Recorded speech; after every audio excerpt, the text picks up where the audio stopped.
Tutaifuatilia na kuirejelea baadaye katika taarifa hizi, ama ikiwezekana pia kwenye taarifa zetu kwa lugha ya Kiingereza.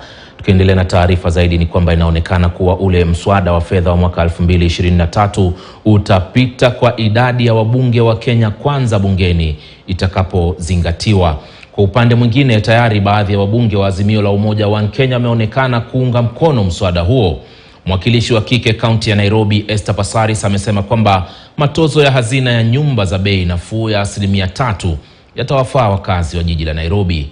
Mswada huo utahitaji tu wingi wa hata mbunge mmoja ili kupitishwa, huku Kenya Kwanza ikiwa na wingi wa zaidi ya wabunge 200 kwa upande wake. Hayo yanajiri huku bunge likirejelea vikao vyake baada ya mapumziko. Mwandishi wa habari wa masuala ya siasa Emmanuel To anadadavua swala hilo. Baada ya malumbano makali ya nje ya bunge kwa zaidi ya mwezi mmoja, makabiliano kuhusu mswada wa fedha wa mwaka 2023 unatarajiwa kuchacha bungeni.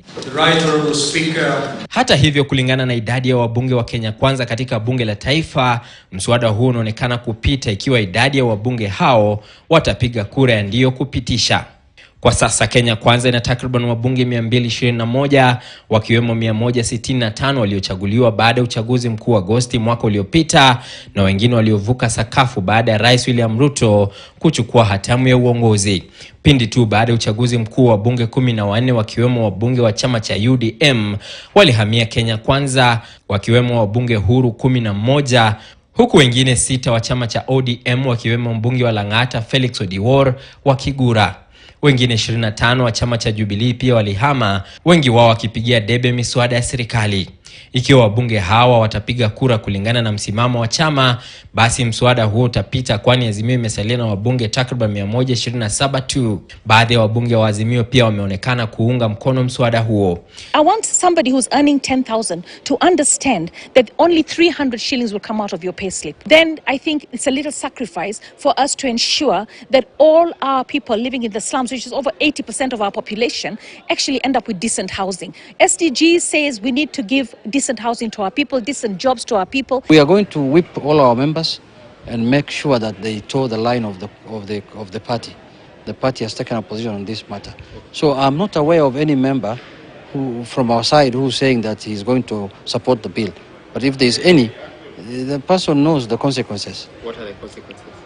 No, the party has many ways of dealing with such things. Hata hivyo, baadhi ya wabunge wa Kenya Kwanza wameupinga mswada huo japo kimya kimya. Mbunge wa Githunguri Gathoni wa Mushomba ni wa hivi punde kujitokeza wazi wazi. Vinara wa vyama vya Kenya Kwanza na Azimio wametoa onyo kali kwa wabunge wao kuhusu mswada huo. One of the bills in parliament that's a negotiated bill is a finance bill. All through. So if you want to have your way, it's not easy. This is one bill that you must negotiate with all political parties in the House. It's known. Last parliament was like that. The finance bill it's known. Yeah. You must listen to the amendments of members. You must listen to the views of the public. Hapo awali maafisa wa polisi walilazimika kutumia vitoza machozi ili kuwatawanya waandamanaji hapa jijini Nairobi waliokuwa wanalalamikia mswada huo wa kifedha.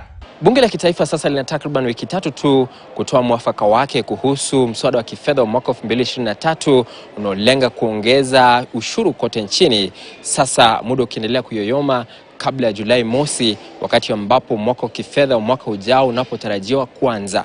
Emmanuel To, KTN News, Bunge, Nairobi. Kongamano la kuzalisha fedha kutoka kwenye taka katika eneo la Afrika Mashariki